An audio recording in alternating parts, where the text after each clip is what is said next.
আল্লাহর নবী বিশ্ব নবী মুহাম্মদ আরবি সাল্লাল্লাহু আলাইহি সাল্লাম ডেকে বলেন, ও আমার কলিজার টুকরা উম্মতরা, ও আমার চাচারা, ও আমার ভাইয়েরা, ও আমার আপন গোত্রের লোকেরা, শুনে রাখো, আমি সবচাইতে তোমাদেরকে মহব্বত করি, ভালোবাসি, আমার জীবনে কোনোদিন মিথ্যা বলি নাই। শুনে রাখো, আমার বাবা মারা গেছে ছোটবেলায়, আমার বাবার আদর আমি কোনোদিন পাই নাই, এমনকি মাকে পেয়েও আমি পাই নাই, মার আদর আমি গ্রহণ করতে পারি নাই।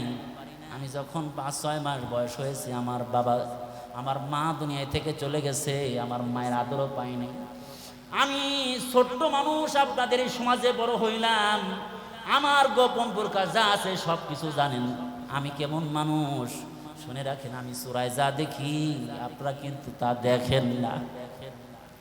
আমি ডাইনে দেখি, বামে দেখি, শুনে রাখেন। আমি যদি এই মুহূর্তে বলি, আমার তোমাদের পিছনে, অর্থাৎ তোমাদের সামনে, আমার পিছনে, আমি তো তোমাদের সামনে আছি, এই যারা সামনে আছেন আপনাদের সামনের দিকে আমি আছি, আর আপনারা আমার দিকে মুখ করে আছেন। আমার পিছনে এই যে দেখেন ফাউন্ড একই আছে, একটা বেড়ার মতো আছে, ব্যানার আছে, এই জন্য আপনারা দেখতেছেন না। আমার ভাইয়ানা, আল্লাহ রসুল বুঝাইতে চাইলেন, আমি পাহাড়ে থাকার কারণে, তোমরা নিচে থাকার কারণে আমি পিছনে যা দেখি তোমরা তো তা দেখো না। আমি এই মুহূর্তে বলি, তোমাদের উপরে ডাকা দল আক্রমণ করার জন্য আসতেছে, এই কথাই কি তোমরা বিশ্বাস করবা? তখন সবাই এক বাক্যে ডেকে বলে, মুহাম্মদ তুমি তো জীবনে কোনোদিন মিথ্যা বলো নাই, নিঃসন্দেহ কথাটা সত্যই বলবা। সুবহানাল্লাহ।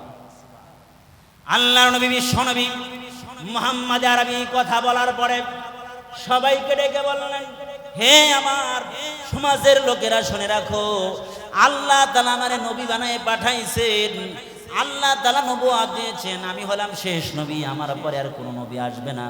এই যে কাঠ পূজা বন্ধ করে দাও, মূর্তি পূজা বন্ধ করে দাও। ইয়া আইয়ুহান নাস কুলু লা ইলাহা ইল্লাল্লাহ তুফলিহুন, হে লোকেরা লা ইলাহা ইল্লাল্লাহ বলো, তাহলে তোমরা সফল হয়ে যাইবা।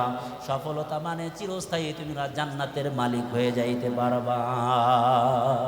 সুবহানাল্লাহ, সবাই জোরে বলেন সুবহানাল্লাহ। আমার ভাইয়েরা, আল্লাহর নবী ডেকে ডেকে বললেন, আমার গোত্রের লোকেরা, শুনে রাখো, এই যে মূর্তি পূজা করো, এই মূর্তি পূজায় তোমরা শান্তি পাইবা না। মূর্তি পূজা তো আবু জেহেল করে, উতবা করে, সাহেবা করে, এত ধর্মবিরু, কিন্তু ওরা যখনই নারী পায় সঙ্গে সঙ্গে দর্শন করে, যখনই একটা টাকা আমানত রেখে যায় সাথে সাথে নিষেধ করে, তোর টাকা আমি রাখি নেই। আমার ভাইয়েরা, এরা এমন ছিল, আবু জেহেলরা সহ এমন ছিল। ইয়াতিম লোকেরা, অসহায় লোকেরা যখন আমানতের টাকাগুলো রেখে যায়, তো পরের দিন না মুহূর্তের মধ্যে এসে যে চায়, চাচা টাকাটা দেন, কয় কি টাকা রাখছোস, তুই তো টাকাই রাখোস। একটা এতিম ছেলে ডেকে বলে, ইয়া রাসূলুল্লাহ, ইয়া হাবিবাল্লাহ, আমি আবু জেহেলের কাছে আমি একটা আমানত রেখেছি, সে তো দেয় না। আল্লাহ নবী সঙ্গে সঙ্গে উঠলেন, চলো যাই। আল্লাহ নবী ছোট্ট বাচ্চাকে, এতিম বাচ্চাকে সঙ্গে করে নিয়ে বলে, চাচা যান, ঘরে আছেন নাকি? এই কথা বলতে দেরি আবু জেহেল এত তাগড়া আর এত ঘাওড়া, এত মুহাম্মাদের সাথে এত বিদ্বেষপূর্ণ ভাবাচরণ করে, অথচ আল্লাহর নবী মুহাম্মাদের কথা শোনার সাথে সাথে দরজা খুলে দিয়ে সঙ্গে সঙ্গে দৌড়া সামনে চলে আসছে। লোকেরা ডেকে বলে, এই তুমি এত তাড়াতাড়ি কেন আইলে? মুহাম্মাদের নাম শুনে তো তুমি আসো না, কেন তুমি আসলাম? মুহাম্মদ সাল্লাল্লাহু আলাইহি ওয়াসাল্লাম বলে, এই লোক কিছু পায়? হ্যাঁ হ্যাঁ, তাড়াতাড়ি ঘর থেকে নিয়ে আসতেছি, এসে দিয়ে দিচ্ছে। সবাই জিজ্ঞেস করে, এমন করলা কেন? তুমি তাকে নিষেধ করলা, কিন্তু মুহাম্মদ আসার পরে তুমি দিয়ে দিলা কেন? লামিয়াতুল মুজাহিদ কিতাবের মধ্যে এটা উল্লেখ করা হয়েছে, কেন তুমি দিলাম? আবু জেহেল লেগে বলে, না দিলে উপায় নাই, আমি দেখলাম মুহাম্মাদের মাথার উপরে বড় একটা উটনি হা করে আসতেছে, আমার মনে হইল আমি যদি না করি উটনিটা এসে আমারের জন্য তাজা খেয়ে ফেলবে, এই জন্য ভয় পাইতেছিলাম। এই জন্য মোহাম্মদের কথা না মাইনেও পাইছিল না, এই জন্য আমানতের টাকাটা দিয়ে দিয়েছি। আমি যে কথাটা বুঝাইতেছিলাম, ওদের মধ্যে আমানতদারি ছিল না, ধর্ষণ ছিল, হামলা ছিল, মামলা ছিল, নিরপরাধ লোকদের উপরে মামলা দিয়া মাজলুম বানাইয়া দুনিয়া থেকে বিদায় করে দিতেছে। ওই যে স্বভাব, বলেন দেখি এখনো পৃথিবীতে আছে কি নাই? কত লোক নিরপরাধ লোক শত শত মামলা খাইয়া জেলের মধ্যে এমনভাবে জীবন যাপন করতেছে, বিবিও চলে গেছে আর আত্মীয়স্বজন সব চলে গেছে, একা একা ঘরের মধ্যে আলেম মানুষ ওই জেলখানায় পৌঁছতেছে, কোনো অপরাধ নাই। অপরাধ একটাই, মুহাম্মাদি দায়িত্ব পালন করতে গিয়া এই জুলুমের শিকার হয়েছে। আর ওই আবুল আহাবের দায়িত্ব পালন করতে গিয়া এই দেশের কিছু জালেম আছে, আবুল আহাবের পিতা, তারা ওই দায়িত্বটা পালন করতেছে। জোরে বলেন ঠিক কি ঠিক না? আমার ভাইয়ারা, বলতেছিলাম আল্লাহর নবী, বিশ্ব নবী মুহাম্মদ আরবি পাহাড়ের চূড়ায় দাঁড়াইয়া ডেকে বলে, ও আমার গোত্রের লোকেরা, আমি পাহাড়ের চূড়ায় দাঁড়ানো, আমি যা দেখি তোমরা তা দেখো না। আমি যদি বলি ডাকাত বাহিনী আসতেছে, তোমরা বিশ্বাস করবা? তাহলে শুনে রাখো, আমি বলছি আখিরাতের ডাকাত তোমাদের ধরার জন্য ঘুরতেছে।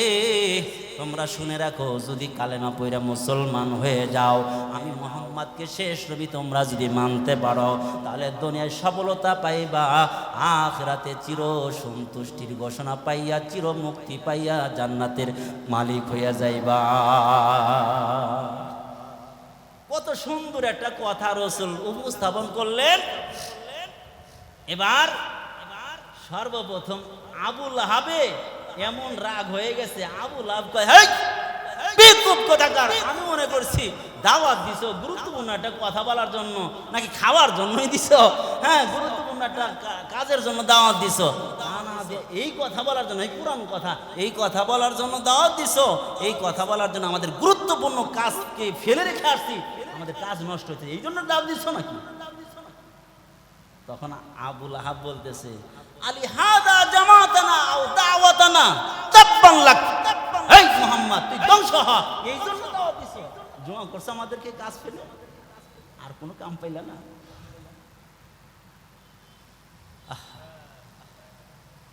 আল্লাহ তাআলা সাথে সাথে এই তাব্বাত ইয়াদা নাজিল করলেন, প্রথম আয়াত। আবুল আহাব একটা কথা বলছে, মুহাম্মদ তুমি যে কথা বলতেছো, তোমার কথা যদি আসলে সত্যই হয়, মাইনে নিলাম, যদি সত্যই হয়, তার টাকা পয়সার আমার অভাব নাই, টাকা পয়সা দিয়ে সাইরে নিব। আর যদি না হয়, আমার লাঠিয়াল বাহিনীর কোনো অভাব নাই, শক্তির অভাব নাই। আমার ভাইয়েরা, বর্তমান শক্তি থাকলে আর লাঠি থাকলে, টাকা থাকলে আর লাঠি থাকলে সবই হয়। হয় কি হয় না? কিন্তু হয় ঠিক, বিপদ সামনে। যে লোকটা দুনিয়ায় বিচার পাইল না, নির্যাতিত হইল, বহুত লোক আছে, এই এলাকায়ও আছে, গাজীপুরেও আছে, বহুত সরল লোক, বিভিন্ন নেতাদের নির্যাতনের শিকার হইয়া, হ্যাঁ বাড়িঘর ছাড়া হয়ে বই রয়েছে। এখন থানায় গিয়েও সে বিচার পায় না, কার কাছে বিচার দিব? আর উপরে এমপির কাছে, এই লোক পকেটের লোক, এখানে পাইতেছে না, প্রশাসনে পাইলো না, কোথায় পাইলো না? থানায় পাইলো না। আর মাতবারের কাছে গেলে মাতবার ওর কিন্তু কিছু কথা বলা যাইতো না, তুমি ধৈর্য ধারণ করে আল্লাহ দিব নে, কি কয়? মাতবার এখানে ওয়াজ করে, মাতবার কি বলে? আল্লাহ দিব নে, যাক ধৈর্য ধারণ করো, আল্লাহ তোমারে ভালো চালাইবে। এই কথা এখন সব জায়গাতে মাহরুম হয়ে আসছে। এখন এই বিচার পাওয়ার দরকার আছে না নাই? আল্লাহ পাক বলে বিচার অবশ্যই আছে। মালিক ইয়াউমিদ্দিন, শুনে রাখো, ফাতিহার মধ্যে আল্লাহ তাআলা বলেন মালিক ইয়াউমিদ্দিন, পরকাল দিবসের মালিক, প্রতিদান দিবসের মালিক। প্রতিদান কিন্তু হবে। এই যে খালাতো ভাই, মামা আছে, শালা আছে, এর কারণে তুমি জালেমের কাছ থেকে তোমার অধিকার আদায় করতে পারো নাই। লাঠিয়াল বাহিনী নাই, প্রশাসন নাই, তুমি পারো নাই, তোমার টাকা নাই, তুমি পারো নাই, বঞ্চিত হইয়া গেলা। আল্লাহ বলেন আমার কোনো ছেলে নাই, মেয়ে নাই, শালা নাই, শালি নাই, জেঠা নাই, জেঠি নাই, আমার কাছে কোনো কি নাই, বংশের কোনো সম্পর্ক নাই। কিয়ামতের ময়দানে আমার কাছে ইনসাফ ভিত্তিক বিচার পেয়ে যাইবা। সুবহানাল্লাহ। আর কিছুক্ষণ চলুক নাকি আপনাদের কষ্ট হইতেছে? আমার ভাইয়েরা, আবুল আহাব যখন বলল, এই মুহাম্মদ তোমার কথা যদি সত্য হয়ে যায় তাহলে শুনে রাখো টাকা পয়সার অভাব নাই, টাকা পয়সা দিয়ে সাইরে নিব। বলবা তাও না হলে আমার ছেলে আছে অনেকগুলো ছেলে, লাঠির অভাব নাই। আমি নেতা মানুষ, আবার লাঠির অভাব নাই। আল্লাহ তাআলা পরবর্তী আয়াতে জানায় দেন, লাঠিও তোর কাজে লাগবে না, যে ছেলের কথা বলছো সেই ছেলেও তোর কাজে লাগবে না, সেই মালের কথা বলছো সেই মালেও তোমার কাজে লাগবে না। আবুল আহাব মক্কা নগরীতে সব চাইতে বড় ধনী ছিল 4 জন, তার মধ্যে একজন ছিল আবুল আহাব। তাফসীর কামালাইনের মধ্যে দেখলাম মক্কা নগরীতে 4 জন ব্যক্তি সব চাইতে ধনী ছিল, তার মধ্যে একজন ছিল আবুল আহাব। আবুল আহাবের মাল কি পরিমাণ ছিল? শুধু স্বর্ণই ছিল এরকম ভাবে 8 সের 10 তোলা। কত? 8 সের 10 তোলা শুধু স্বর্ণই তার ঘরের মধ্যে রাখা ছিল। কই পরিমাণ তার তাহলে টাকা? গবাদি পশুর অভাব নাই, পালে পালে ঝাঁকে ঝাঁকে গবাদি পশু, টাকা পয়সার অভাব নাই। এই জন্য টাকা পয়সার অভাব নাই। আমার ভাইরা, আল্লাহ তাআলা তো অন্য কারো কথা বললেন না, অন্য কোনো কাফের কথা বললেন না। আবু জেহেলের কথা কেন বললেন? এই লোকটা আল্লাহর নবীকে যত কষ্ট দিয়েছে এত কষ্ট অন্য কোনো কাফের দেয় নাই। ওর বোর কথা আসছে, ওর স্ত্রীর কথা, উম্মে জামিলের কথা এখানে অমরাতু বলে বলছেন কেন? কারণ হলো ওর স্ত্রী যত কষ্ট রসুলকে দিয়েছেন অন্য কোনো মহিলা আল্লাহর নবীকে এত কষ্ট দেন নাই। আমার ভাইয়েরা, ফাতে মক্কা যখন হয়ে গেল, মক্কা যখন বিজয় হয়ে গেল, আল্লাহর নবী মদিনা থেকে মক্কায় যখন ঢুকলেন অষ্টম হিজরি, আমার ভাইয়েরা অষ্টম হিজরিতে যখন আল্লাহ রসুল ঢুকলেন তখন ঘোষণা করে দিলেন, লা তাসরিবা আলাইকুমুল ইয়াউম, আজকে সাধারণ ঘোষণা করে দিলাম, আজকে কাউরে ধরা হবে না। কিন্তু আল্লাহ রসুল কয়েকটা লোকের নাম বলেছিলেন, এদেরকে ছাড় দেওয়া হবে না, কারণ এই লোকগুলো আল্লাহ রসুলের বিরুদ্ধে গালমন্দ করতো, গালিগালাজ করতো। তাহলে বোঝা গেল স্যার আল্লাহ রসুলকে গালি দেয়, ওরা জমিনে বেঁচে থাকার অধিকার ওদের নাই। আমার ভাইয়েরা, আল্লাহ রসুলকে গালমন্দ করতো, আবুল আহাব কষ্ট দিত। মুহারিবি বলেন, আল্লাহর নবী আমি দেখলাম মক্কার কিছু বাজার আছে, উকাইক বাজার, বিভিন্ন বাজার আছে, ওই বাজার দিয়ে দেখলাম একটা লোক সামনে সামনে যাচ্ছে আর পিছনে একটা লোক গিয়া পাথর কুচি দিয়া এরকম ভাবে ঢেলাইতেছে, আঘাত করতেছে। দেখলাম লোকটার পিছে থেকে ফিনকি দিয়া রক্ত বের হইয়া রক্তাক্ত অবস্থায় লোকটা সামনে যাইতেছে আর পিছন দিক থেকে পাথর মারতেছে। আর লোকটার জবানের মধ্যে ঘোষণা, ইয়া আইয়ুহান নাস কুলু লা ইলাহা ইল্লাল্লাহ তুফলিহুন, হে লোক সকলেরা তোমরা লা ইলাহা ইল্লাল্লাহ পড়ো তাহলে তোমরা সফলতা অর্জন করবা। এই কথা বলতেছে আর সামনের দিকে যাইতেছে। মুহারিবি ডেকে বলে, হে লোকেরা বলো দেখি এই 2 জন লোককে, সামনের লোককে আর পিছনের লোকটাকে তোমরা নাম বলতে পারবা নাকি? মক্কার লোকেরা ডেকে বলে, বাজারের লোকরা ডেকে বলে, সামনের লোক মুহাম্মদ, তিনি নাকি নবী, তিনি মানুষকে দাওয়াত দিচ্ছেন, ধর্মের দিকে, ইসলামের দিকে দাওয়াত দিচ্ছেন, শান্তির দিকে দাওয়াত দিচ্ছেন, নিরাপত্তার দিকে দাওয়াত দিতেছেন।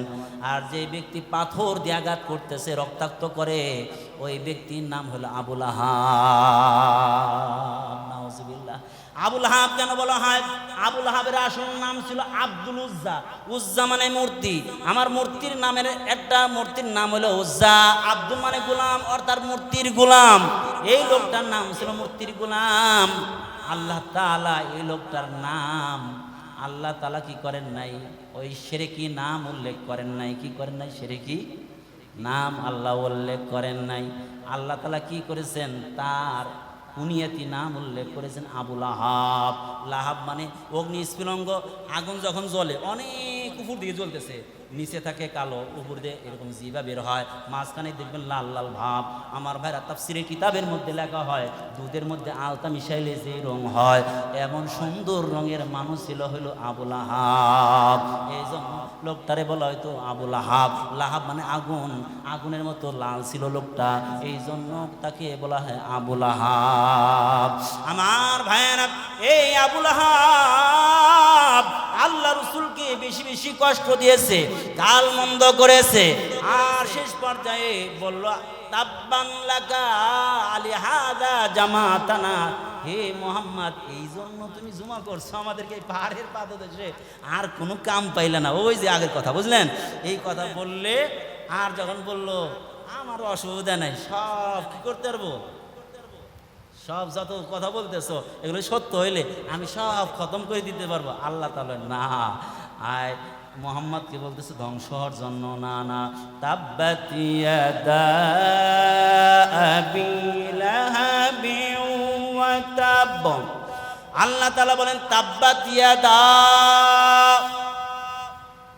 ধ্বংস হয়ে যাক, ইয়াদা দুই হাত, আবি লাহাবিন আবু লাহাবের বদদুয়া, ওয়া তাব্বা আল্লাহ বলেন ধ্বংস হয়ে গেছে, পরে খবর জানা দিয়েছে আবু লাহাবের দুই হাত ধ্বংস হয়ে গেছে। হাত বইলা পুরা দেহ উদ্দেশ্য, সর্বাঙ্গ উদ্দেশ্য ও ধ্বংস হবে, আল্লাহ জানায় দেন ধ্বংস হয়ে গেছে, ও ধ্বংস হবে নিশ্চিত। আরো যে বলল আমার মাল আছে, আমার ছেলে আছে, আমার বেটারা আছে, এরা তো আমাকে বাঁচাইবে। আল্লাহ বলেন মা আগনা আনহু মালুহু ওয়া মা কাসাব, মা আগনা কাজে আসে নাই, আনহু তার মালুহু তার মাল, তার মাল তার কোনো কাজে আসে নাই, ওয়া মা কাসাব অর্থাৎ তার সন্তান সন্ততি কোনো কাজে আসে নাই। কিভাবে কাজে আসে নাই? মালেও কাজে আসে নাই, সন্তানরাও কিভাবে কাজে আসে নাই, সবটা শেষ করা যাবে না, শুধু অর্ধেকটুকু শেষ করি আজকে, আগামী আবার সপ্তাহে বাকিটুকু। কিভাবে কাজে আসে নাই? বদরের যুদ্ধ যখন হয়, বদরের যুদ্ধে বিজয় লাভ করে কারা? মুসলমানরা বিজয় লাভ করছে। মুসলমানরা যখন বিজয় লাভ করে, এই কথা যখন আবু লাহাব শুনছে, আবু লাহাব এত দুঃখিত হয়েছে, এত মনে কষ্ট পাইছে, এত মর্মাহত হয়েছে, জীবনে এত মর্মাহত হয় নাই। আল্লাহ তাআলা জানায় দেন এই তুই ধ্বংস হবি, তার মালিক কাজে কোনো কাজে আসবে না। কিভাবে ধ্বংস হয়েছে জানেননি? এই লোকটা হঠাৎ করে দেহের মধ্যে ফুসকুড়ি দেখা দিল, ফুসকুড়ি যখন উঠে গেছে আস্তে আস্তে পছন্দ ধরছে। পছন্দ আমার ভাইরা বলেন দেখি, তখন তো কলেরা রোগ বলতো, মহামারী রোগ বলতো, বসন্ত যখন উঠছে মহামারী রোগ, এখন তো কেউ কার কাছে ছোঁয়াচি রোগ মনে করতো, আমার ভাইরা সংক্রমণ রোগ মনে করতো, তখন কেউ কারো কাছে যাইতো না। ছেলেরা সব ভাইগে গেছে, বিবি ভাইগে গেছে, কাছে কেউ আসে না। এবার আবু লাহাব ঘরের মধ্যে আছে, ঘর আটকা দেওয়া, লোকরা সব কাছে থেকে সরে গেছে। কারা সরে গেছে? ঘরে কেউ নাই, সন্তান নাই, বিবি নাই, এমনকি আপন লোকগুলো যখন ঘর ত্যাগ করে চলে গেছে, প্রতিবেশীরা দরজা আটকা দিছে, ও ঘরের মধ্যেই মরুক। আমার ভাইরা এমনকি নাই বলতে কেউ নাই, দেহের মধ্যে ফুসকুড়ি উঠা, আমার ভাইরা বড় বড় ফুরা উঠা, যখন পচতে দেহটা পুরা পচে গেছে। কখন আবু লাহাব মারা গেছে পৃথিবীর কেউ বলতে পারবে না, সন্তানরাও বলতে পারবে না। ঘরের মধ্যে মরে গেছে, সন্তানও জানে না, বিবিও জানে না, প্রতিবেশীও জানে না, কেউ জানে না। কয়েকদিন পরে প্রতিবেশীরা যখন মানুষ মরার পচে গলে যাওয়ার দুর্গন্ধের কারণে মানুষগুলো অতিষ্ঠ হয়ে গেল, থাকতে পারে না। এবার দূর থেকে বুঝতে পারলো আবু লাহাব মারা গেছে। এবার তার সন্তানগুলোকে ডেকে আনলো, তাড়াতাড়ি তোমার বাবারে দাফনের ব্যবস্থা করো, মাটির মধ্যে পুঁতে রাখো। কোনো সন্তান আসে না, একটা সন্তান আসছে, এসে তাও দূর থেকে নাকটা আটকাইয়া দেখাই শেষ হয়ে গেছে, পায়ের ধরা যাইতো না। হাফসি কিছু গোলাম ভাড়া করে নিয়ে এসে বলল আমার বাবারে তোমরা কি করো, মাটির মধ্যে পুঁতে ফেলো, তাহলে তোমাদেরকে টাকা পয়সা দেওয়া হবে। ওই হাফসি গুলামগুলো নাকের মধ্যে গামছা বাইদা, কাপড় বাইদা, বড় একটা লাঠি নিয়া আবুল আহাবের লাশটারে গুতাইতে গুতাইতে ঘর থেকে বের কইরা জঙ্গলের দিকে নিয়া একটা বড় কূপ খনন করে, তাফসীরের কিতাবের মধ্যে পাওয়া যায়। একটা বড় কূপ খনন করার পরে লাঠি দিয়া ধাক্কাইয়া গুতাইয়া কূপের মধ্যে দিয়া মাটি দিয়া পাথর দিয়া ধুলা বালি দিয়া আমার ভাইরা কূপটার মুখ বন্ধ করে দিয়েছে। আমার ভাইরা কিভাবে নির্মমভাবে দুনিয়া থেকে চলে গেছে। মা আগনা আনহু মালুহু, আর মালে কোনো কাজে আসে নাই। আল্লাহ বলেন তাব্বাত ইয়াদা, ধ্বংস হয়ে যাবে আবি লাহাবি, আবুল লাহাব ধ্বংস হয়ে যাবে। ওয়াতাব্বা, ধ্বংস হয়ে গেছে, ওর কোনো সহকারী নাই, ওর কোনো সহকারী সহযোগী নাই। আল্লাহ বলেন ওকে সহযোগিতা করবে কি? ওর মাল নাই, ওর মাল তো আছে ঠিক, কিন্তু মালে সহযোগিতা করতে পারে নাই। মাল থাকলে কি কেউ তো কাছে আসে না, মালের জায়গায় মাল পড়ে আছে, কেউ কাছে আসে না। এখন আমার ভাইয়েরা এমন অবস্থা, এই আবু লাহাব এমন খারাপ ছিল, মুহাম্মাদের নামই যখন শুনতো আর শরীর জ্বালাপোড়া করতো। কয়েকটা ঘটনার মধ্যে আছে, তার মধ্যে একটা ঘটনা আমার ভাইরা বলি।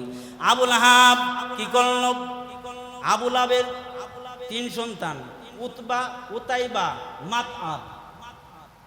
উতবা, উতাইবা, মাতআব। এই উতবা, উতাইবা এই 2 জন আল্লাহর নবী বিশ্বনবী মুহাম্মদ সাল্লাল্লাহু আলাইহি ওয়াসাল্লামের 2 কন্যা বিবাহ করেছিল। নবুয়ত পাওয়ার আগে, ইসলাম আল্লাহ রাসূলকে ইসলাম দেওয়ার আগে তখন কাফিরে মুসলমানদের বিবাহ চলতো। আমার ভাইরা যখন নিষেধ করে দেওয়া হলো কাফের মুসলমানের বিবাহ হবে না, এর আগেই তো বাদ দিয়ে দিছে। আবু লাহাব বলল, এই মুহাম্মদ যে কথাগুলো বলতেছে এটা তো আর সহ্য হয় না, একটা কাজ কর। কি কাজ? উতবা উতাইবা বলে, বাবা, বাপের যদি টাকা থাকে, 10 তলা বিল্ডিং থাকে, 5 গাড়ি থাকে, আর বাবাই যদি আগে না লিখে দেয়, ছেলেরা যদি ফকির থাকে তখন খালি বাবার পিছু পিছু ঘুরে, আর বাবাই যা কয় দৌড়া দৌড়া শোনে। কয় বাবা যদি আমার না লিখে দেয়, যদি আবার ওরে লিখে দেয়, আছে কি নাই? আমার ভাইয়েরা, আল্লাহর নবী বিশ্ব নবীর 2 জন কন্যা রুকাইয়া এবং উম্মে কুলসুম। রুকাইয়ারে বিয়ে করছে, উম্মে কুলসুমরে বিবাহ করেছে উতাইবা, আর রুকাইয়ারে বিবাহ করছে উতবা। এই 2 জনকে আবু লাহাব ডেকে বলল, এই আমার কলিজার টুকরা সন্তানরা শোনো, মুহাম্মাদের মেয়েদেরকে এখনই গিয়ে তার সামনে গিয়ে তালাক দিয়ে দিবা। যেই কথা সেই কাজ। উতবা উতাইবা 2 জন দৌড়া গিয়া আল্লাহর নবী বিশ্ব নবীর সামনে গিয়া রুকাইয়া এবং উম্মে কুলসুমকে তালাক দিয়েছে। শুধু তাই নয়, তালাক তো দিছে।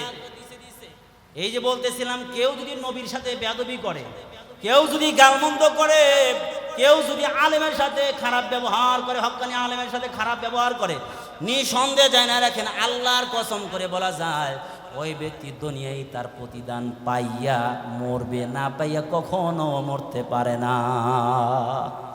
আমার ভাইয়েরা, এই যে উতাইবা রাসূলের সামনে গিয়া রুকাইয়ারে উম্মে কুলসুমরে তালাক তো দিছে, গালমন্দ করছে, গালিগালাজ করছে। শুধু তাই নয়, একবারে থুতু রাসূলের দিকে বড় স্যাপের এরকম ভাবে স্যাপ বানাইয়া থুতুটা একবারে মুহাম্মদ সাল্লাল্লাহু আলাইহি ওয়াসাল্লামের সামনে থুতু নিক্ষেপ করছে।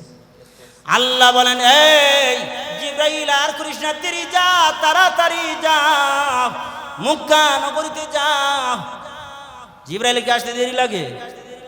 দেরি তো লাগে না। আহারে কেন যাব এই কথা তো না, আয় বলছে কি আল্লাহ ডেকে বলে, নাদানটা করলো কি, আমার কাফেরের নাপাক পানি পড়বে, থুতু পড়বে, এটাও হতে পারে না। জিবরাইল আইসা এক থাপড় দিয়া ঘুইরা যেই থুতু, যেই উতাইবা নালায়ে ক্ষতবাগা কম্বক থুতু নিক্ষেপ করেছিল, ব্যাগ কইরা নিরাকার দেখা যায় না, এমনি অটোমেটিক ঘুরে এসে থুতুটা আবার মুখের মধ্যে পড়ে গেছে। সুবহানাল্লাহ। এই অবস্থাটা দেখিয়া আল্লাহর নবী মর্ম তোলেন, একজন জীবিত বাবার সামনে কলিজার টুকরা আদরের কন্যাদেরকে যদি তালাক দেওয়া হয় তাহলে এর চেয়ে কষ্টের জিনিস আর কিছু হতে পারে না। আল্লাহর নবীর দুইটা কন্যাকে যখন তালাক দেওয়া হয়েছে আল্লাহর নবী অনেক কষ্ট পাইলেন। আল্লাহর নবী সাল্লাল্লাহু আলাইহি সাল্লাম ওই সময় বদদোয়া করলেন। আল্লাহর নবী চোখের পানি ছেড়ে কাঁদলেন আর বললেন, আল্লাহুম্মা সাল্লিত আলাইহি কালবাম মিন কিলাবিক। ও আল্লাহ, আপনার তো কুকুরের অভাব নাই, একটা কুকুর পাঠায় দেন ওরে ধরার জন্য, ওরে ধরার জন্য। আল্লাহ তো আল্লাহর নবীর এই ব্যথার তরফ, এই কষ্টের দোয়াটা কবুল করছে, বদদোয়াটা কবুল করছে। করতে দেরি আর কবুল করতে দেরি হয় নাই। আওয়াজটা উতাইবা শুনে ফেলছে, দৌড়া গিয়া বাড়িতে গেছে, বাবারে বলে। এবার বাবাই তো বিশ্বাস, এবার উতাইবারও বিশ্বাস, মোহাম্মদ জীবনে তো মিথ্যা বলে না, মোহাম্মদ যা বলেছে তা বাস্তবায়ন অবশ্যই হবে। এই জন্য বাঁচার জন্য আবু লাহাব কি করলো, উতাইবারে নিয়ে আর এরা বড় কাফেলা নিয়ে সিরিয়ার দিকে ব্যবসার জন্য রওয়ানা দিল। রওয়ানা দিয়ে যাইতে তার জন্য সবাই মিটিং করে বলে, এই কাফেলার লোকেরা, মোহাম্মদ যেই বদদোয়া করেছে আমার ছেলে হয়তো বাঁচবে না, এই জন্য বাঁচানোর জন্য একটা কাজ করো, সবাই তোমরা বেডিং গুলো এক জায়গা জমা করো। বেডিং আছে না, তাবলিগের বেডিং না, বেডিং সব এক জায়গায় জমা করছে পাহাড়ের মতো উঁচু কইরা। উতাইবারে বলে, এই জায়গা তুই বস, এই জায়গায় কায় তুই শুয়ে থাক। আর যারা কাফেলার আছে চতুর্পাশে কয় পাহারা দিয়ে সবাই মিলে, আর বাঘ আসতে হইলে বা কোনো কিছু আসতে হইলে তো আগে আমাদেরকে ধরতে হবে, তারপর। এবার আমার ভাইয়েরা, চতুর্পাশে মানুষ, মাঝখানে বড় বড় বেডিং,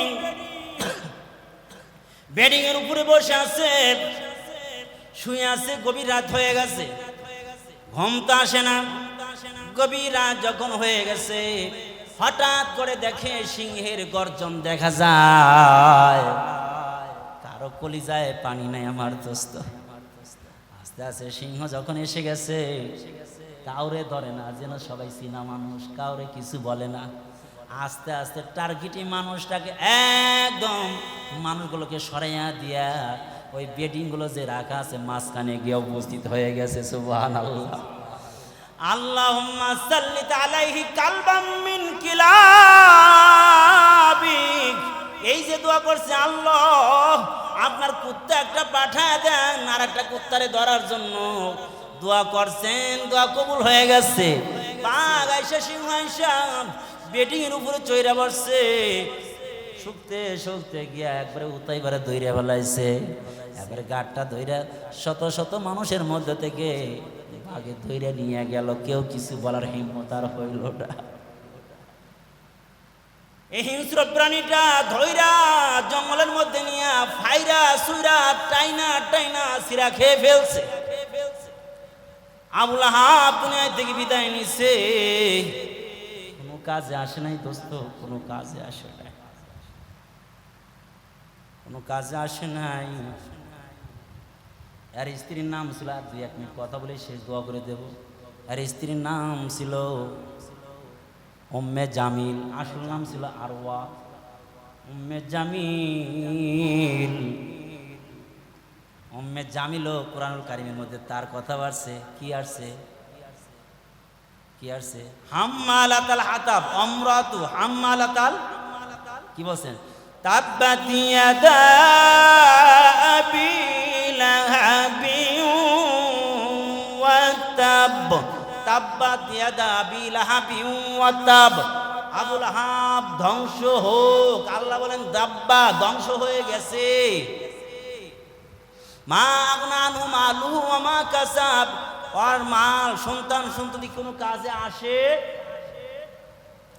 সায়াসলা নারান যাতা লাহাবিন ওয়া ইমরাতু, আল্লাহ বলেন অচিরে ও জাহান্নামে যাবে। লিলিহান, অগ্নিদগ্ধ হবে। ওয়া ইমরাতু, তার স্ত্রী অগ্নিদগ্ধ হবে। তার স্ত্রীর কথা আছে, ইমরাতু তার স্ত্রীও যাবে। এবার উম্মে জামিল এসে বলে, এই আমার নামে কেন তোমরা বদনাম করো? একবার উম্মে জামিল ছিল আবু সুফিয়ানের বগ্নি। এবার এদিক দিয়ে একজন নেতার, আবার আবু লাহাবের স্ত্রী আর এক নেতার বাগ্নি, কাপড়টা মাজায় বাইদা আল্লাহ রসুল ওই দিন মক্কা শরীফ হেরেমের পাশে বসা, আবু বকর পাশে বসা। আমার ভাইরা এমনই সময় কাপড়টা বাইদে মাজায় বাইদে আসতেছে, আবু বকর দেখে মহিলা আসতেছে। আবু বকর ডেকে বলে, ইয়া রাসূলুল্লাহ, যে মহিলা আসতেছে আপনার চাচি, আপনার চাচি তো আসতেছে, এবার মনে হয় আপনাকে অপমান করবে। ইয়া রাসূলুল্লাহ, আপনি একটু বাইকে যান এখান থেকে। আল্লাহ রসুল বলে, তুমি টেনশন করো না, আমারে দেখবো না। সুবহানাল্লাহ, সুবহানাল্লাহ। আল্লাহ আল্লাহ। যারা কোরআনের পক্ষে থাকে আল্লাহ পাক হিফাজত করে। যদি সাময়িক কষ্ট হয়, বাঁচায় কে? দুনিয়ায়ও কোরআনের পক্ষে থাকলে বাঁচা যায়, আখিরাতে চিরস্থায়ীভাবে সে বেঁচে যাবে, আর ওরা ধরা পড়বে আর বাঁচবে। উম্মে জামিল রাগ হইয়া আসছে, হেরেমে আসে, এখন থেকে মোহাম্মদ নাই, ওর দেখতেছে না। আবু বকর দেখতেছে পাশে বসা। আবু বকর বলে, আমি পাশে দেখি মোহাম্মদ সাল্লাল্লাহু আলাইহি ওয়াসাল্লাম পাশে বসা। ও এসে বলতেছে, এই তোমার এই পাশের লোকটা গেল কই? শুনি সে নাকি আমার নামে বদনাম করে, আমার নামে বদনাম করে। যদি আজকে পাইতাম তাহলে একবারে ছুটে দিতাম, বদনাম করা একবার দেখায় দিতাম। আবু বকর বলে, আমি দেখি, ও দেখে না, আমার পাশেই বসা। وَإِذَا قَرَأْتَ الْقُرْآنَ جَعَلْنَا بَيْنَكَ وَبَيْنَ الَّذِينَ لَا يُؤْمِنُونَ بِالْآخِرَةِ حِجَابًا مَسْتُورًا। আল্লাহু আকবার। আল্লাহ যখন মানুষ কোরআন পড়ে তখন আল্লাহ তাআলা একটা প্রতিবন্ধক, একটা ফাটল, একটা পর্দা দিয়ে দেন, আর দেখেন আর কানা হয়ে যায়। যাই হোক আমার ভাইরা, লম্বা কথা, আবার ইনশাআল্লাহ বাকি বিস্তারিত আলোচনা আবার সামনের সপ্তাহে হবে, আল্লাহ পাক যদি আমাদেরকে তৌফিক দান করেন। এটার আজকের মূল আলোচ্য বিষয় হচ্ছে নবীর পক্ষে থাকতে হবে, ইসলামের পক্ষে থাকতে হবে। ইসলামের কোনো খুঁত বের করা যাবে না, ইসলামের ত্রুটি ধরা যাবে, নবীর কোনো বিপক্ষে বলা যাবে। হ্যাঁ, এই খুদ বের করে কয় আয়েশা 6 বছরের মেয়ে 9 বছরে উঠে নিল, 6 বছরের মেয়ে কেমনি বিবাহ করে? হ্যাঁ, এই যে প্রশ্ন, বলে এটা ওই ওর মাথায় ধরবে যার কি নাই ইসলাম নাই, ওটা কি প্রশ্ন উত্থাপিতই হবে। কারণ আয়েশার মাধ্যমে আল্লাহ পাক যে ইসলামের খেদমতটা নিয়েছেন, যেটা প্রয়োজন ছিল, আল্লাহ পাক এই জন্য এই ব্যবস্থাটা করে দিয়েছেন। ওটা ইনশাআল্লাহ অন্য সময় বলবো। আল্লাহ পাক তৌফিক দান করেন, আমিন। আল্লাহুম্মা সাল্লি আলা সাইয়্যিদিনা ওয়া নাবিয়িনা ربنا ظلمنا أنفسنا وإن لم تغفر لنا وترحمنا لنكونن من الخاسرين ربنا لا تزغ قلوبنا بعد إذ هديتنا وهب لنا من لدنك رحمة إنك أنت الوهاب يا رب العالمين। তাকায় দেখেন সাপ্তাহিক তাফসীর, নিয়মিত তাফসীর